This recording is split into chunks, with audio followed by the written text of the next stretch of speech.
Welcome back to the Barry Charles Footy Show. Right here, right now. Here we go. The Canberra Raiders 2023. Who was their best 17? Let's get to it here on the Barry Charles Footy Show. Welcome back, guys. Let's have a look at the Canberra Raiders best 17. Well, if you're looking at the Canberra Raiders, are they a chance to be a top 4 team in 2023?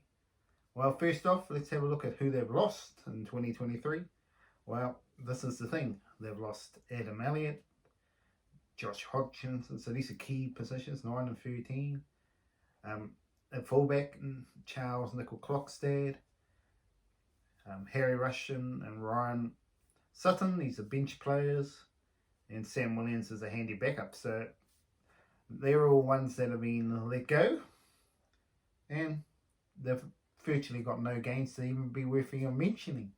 So what are the Raiders gonna perform with the lack of incoming talent coming in? Well, we have to look at the best 17 to see if they made wide choices or they still looking for a player or two, because they've had to upgrade Tapane and others. So let's have a look at their best 17. Well, fullback, well, obviously this just picks himself now. Xavier Savage, he will be the fullback. There's just no doubting that. And also probably no doubting who the wingers will be. Nick Kotrick and Jordan Rapana. But interesting to see Jordan Rapana on his last season. Will they sign him again? It's going to be interesting to see. Centres, question marks. Jared Croker, can he get through a season? Can he get to the 300 mark? Let's hope so. But I suspect he will be close to retiring this year. I think he's trying to get to the 300 mark. But whether he'll get there, that leaves who's going to be the other fella. Well, there's quite a few suggestions here, but I've gone with Semi Valame. I just think he was good last year, and I just put him in there. The half's pretty easy. Jack Whiteman and Jamal Fogarty. That's pretty basic, pretty simple. And also the two props, Tapane and Josh Papali, they back themselves. Number 9, this is where they look a bit weak. This is where the squad looks very weak. They've got solid players but no stars. But obviously Zach Wolford, on what he did last season, gets the number 9 jumper for now. Hopefully he will deliver and improve, because he's going to need to if they really want to push for a top 4 spot. The forward pack, Alia Whitehead, Corey Hawera, and obviously Hudson Young into the 13, I believe, this season. Going to be interesting to see there. And on the bench, Tom Starling, he's obviously got a bit of issues off the field at the moment. It doesn't look like it was his fault, but they still got to work on that. Also, Corey Horsburgh, he'll be there and abouts. Ian Goulart, they need someone up the front because they're running out of players to pick from. And Matthew Tomoko, I'll put him in as a chance to maybe put him in the second row or lock or something, or he's a cover for the injuries in the back line. This is the problem, obviously, with the Raiders. I honestly look at the squad and think they got a top 15. Now, I'm looking at squads. Now, I think this team, even though there's a couple of players, Brad Schneider can come in, Matt Frawley, but to me, I'm not convinced. Now, their starting team is fine, but I just don't think they're going to punch. And even though I see possibly top 14, I can see them not making the top 8. With the improvement of some of the teams, to me, it's going to see Canberra Raiders maybe drop down. But the only saving grace for you Raiders fans out there is obviously Papali, Tapane, Elliot Whitehead. Let's say just those 3 players in the forward pack. It's an intimidating forward pack. But the back line is very much a question mark. There's no stars here. Xavier Savage could be a star.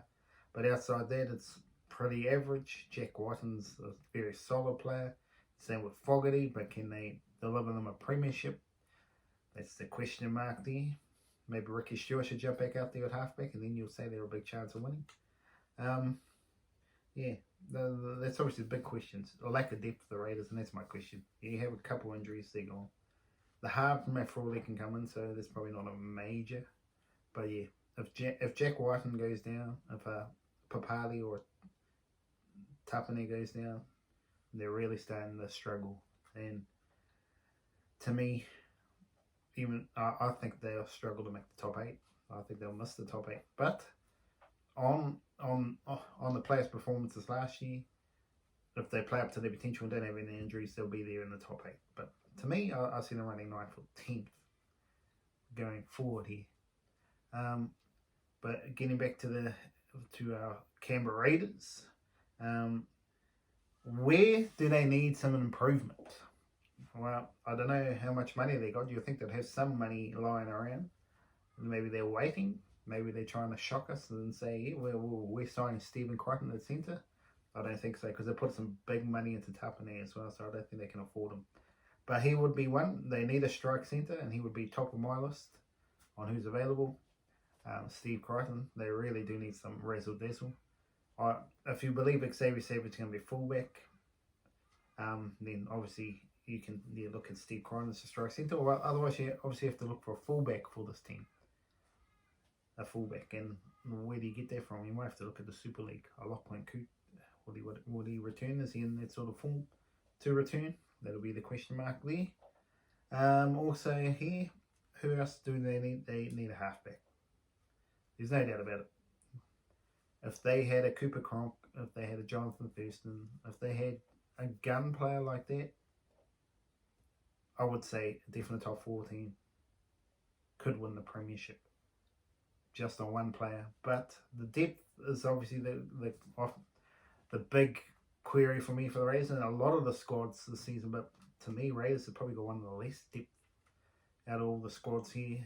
But again, their top 13 will be in the top probably 5 or 6 in the comp, just on overall talent. But yes, they don't have an absolute out-and-out star. That is the problem for the Raiders. Xavier Savage could be, but they don't really have an out-and-out star. They have a lot of very good, solid players, but they don't have a superstar player in their squad, even though you could argue that the two props are very good. They play very good footy, but there's probably 20 of them all in that thing, and they've got to do it over a long period of time. So Canberra Raiders fans, you could come as high as 4th, and can come as low as 10th to me.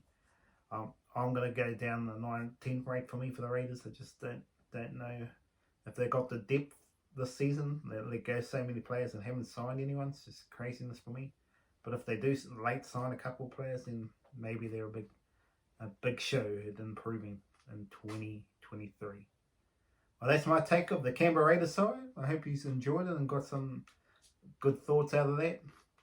I will see you at the next video. Remember to like the channel and smash the subscribe button. Take care out there, our rugby league fans.